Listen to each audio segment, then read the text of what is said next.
કે રૂપાલો જે બોલ્યો ને એ આપણો સણસણતો જવાબ કે રૂપાલા તું જે બોલ્યો ને કે રોટી બેટીનો વ્યવહાર છે તો એને એક દાખલો દેખાડ, નહીં તો હું તને 17 દાખલા દેખાડું કે રાજપૂતાણીએ બધું બરોબર દેશ માટે કેટલા જોહર કરેલા છે. તો સાંભળજે રૂપાલા કે કુળનું રાજ તિલક છે રાજપૂતાણી, મા આદ્યાશક્તિનો અવતાર છે રાજપૂતાણી, મા દુર્ગાનો અવતાર છે રાજપૂતાણી, ક્ષત્રિય કુળની મર્યાદા છે રાજપૂતાણી, ક્ષત્રિય કુળ અને ભારત દેશની વિરાંગના છે રાજપૂતાણી, સંસ્કારોની મૂર્તિ છે રાજપૂતાણી, માન મર્યાદા મોભાનું ઉદાહરણ છે રાજપૂતાણી, હજાર સિંહણ સમાન અડીખમ ઊભી એક રાજપૂતાણી, એ રાજપૂતાણી ત્યાગ અને બલિદાનની મૂર્તિ છે રાજપૂતાણી. એ ગરાસિયાણી અને એ કાઠિયાણી પણ બે રાજપૂતાણી જો સંસેડે તારા જેવા રૂપાલા તો ધરતીમાં ધરબી દે તારા જેવા નવાલાને.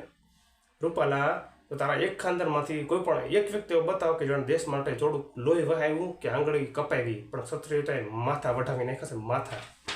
એ ક્ષત્રિયો તો સાંભળજે કે ધાંગધ્રાના કંકાવટી નગરીના કૂવામાં 8 રાજપૂતાણીઓએ જોહર કરેલા છે દેશ ધર્મને હિત માટે. અને રાણપુરમાં 84 જેટલી રાજપૂતાણીઓએ જળ જોહર કરેલા છે હિન્દુ ધર્મની રક્ષા અને દેશ હિત કાજ માટે એણે જોહર કરેલા છે. અરે અમારા માથા વગરના ધડ કપાઈ ગયેલા, માથા વગરના કપાઈ ગયેલા ધડ લડતા હતા ને ગાય ગવત્રીને આબરૂ બચાવવા માટે, દેશ ધર્મ માટે, કેસરીઓ કરવા માટે, ત્યારે તમારે જેવા કેટલાય નમાલા બાયુના પડખામાં કરીને હૂતા હતા. મુગલો સામે અમે લડ્યા, અમે અમારું લોહી રેડી દીધું અને ધરતી સિંચી છે અને કેસરીઓ કર્યો છે. અને અંગ્રેજો સામે પણ અમે લડ્યા. અરે 562 રજવાડા દઈ દીધા.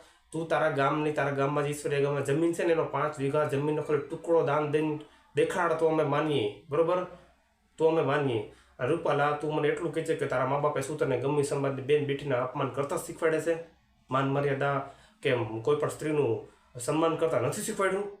અરે તું જ્યારે સ્વર્ગવાસ થાને રૂપાલા ત્યારે તારી પત્નીને કહેજે કે તારી પાછળ છે ને ચિતાએ ચડે.